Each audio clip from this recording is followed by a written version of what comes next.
خرابی ہے تیری، خرابی پر خرابی ہے، پھر خرابی ہے تیری، خرابی پر خرابی ہے۔ کیا انسان یہ خیال کرتا ہے کہ اسے یوں ہی چھوڑ دیا جائے گا؟ شروع اللہ کا نام لے کر جو بڑا مہربان نہایت رحم والا ہے۔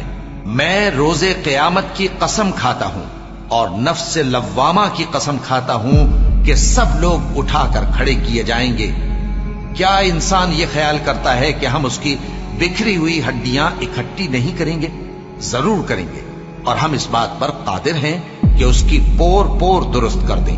مگر انسان چاہتا ہے کہ آئندہ بھی خود سری کرتا چلا جائے، پوچھتا ہے کہ قیامت کا دن کب ہوگا۔ سو جب آنکھیں چندھیا جائیں اور چاند گہنا جائے اور سورج اور چاند جمع کر دیے جائیں، اس دن انسان کہے گا کہ کہاں ہے بھاگنے کی جگہ؟ کہیں نہیں، کوئی جائے پناہ نہیں۔ اس روز تمہارے پروردگار ہی کے پاس تمہیں جا ٹھہرنا ہے۔ اس دن انسان کو جو عمل اس نے آگے بھیجے اور جو پیچھے چھوڑے ہوں گے سب بتا دیے جائیں گے۔ بلکہ انسان آپ اپنا گواہ ہے، اگرچہ عذر و معذرت کرتا رہے۔ اور اے پیغمبر صلی اللہ علیہ وآلہ وسلم، وحی کے پڑھنے کے لیے اپنی زبان کو تیز تیز حرکت نہ دیا کرو کہ اس کو جلد سیکھ لو۔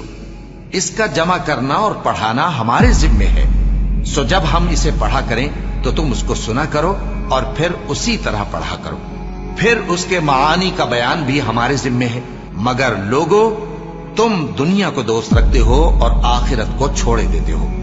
اس روز بعض چہرے رونق دار ہوں گے، اپنے پروردگار کی طرف نظر کیے ہوئے ہوں گے، اور بہت سے چہرے اس دن اداس ہوں گے، خیال کریں گے کہ ان کے ساتھ کمر توڑ معاملہ کیا جائے گا۔ ہاں، جب جان گلے تک پہنچ جائے اور لوگ کہنے لگیں اس وقت کون جھاڑ پھونک کرنے والا ہے، اور اس جاں بلب نے سمجھا کہ اب جدائی کا وقت ہے اور پنڈلی سے پنڈلی لپٹ جائے، اس دن تجھ کو اپنے پروردگار کی طرف کھینچے چلے چلنا ہے۔ پھر ایسے مغرور نے نہ تو پیغمبر صلی اللہ علیہ وآلہ وسلم کو سچا جانا اور نہ نماز پڑھی، لیکن جھٹلایا اور منہ پھیر لیا، پھر اپنے گھر والوں کے پاس اکڑتا ہوا چل دیا۔ خرابی ہے تیری، خرابی پر خرابی ہے، پھر خرابی ہے تیری، خرابی پر خرابی ہے۔ کیا انسان یہ خیال کرتا ہے کہ اسے یوں ہی چھوڑ دیا جائے گا؟ کیا وہ منی کا جو ٹپکائی جاتی ہے ایک قطرہ نہ تھا، پھر لوتھڑا ہوا، پھر اللہ نے اس کو بنایا، سو اس کے اعضاء کو درست کیا، پھر اس کی دو قسمیں بنائیں، مرد اور عورت۔ کیا اس کو اس بات پر قدرت نہیں کہ مردوں کو زندہ کر دے؟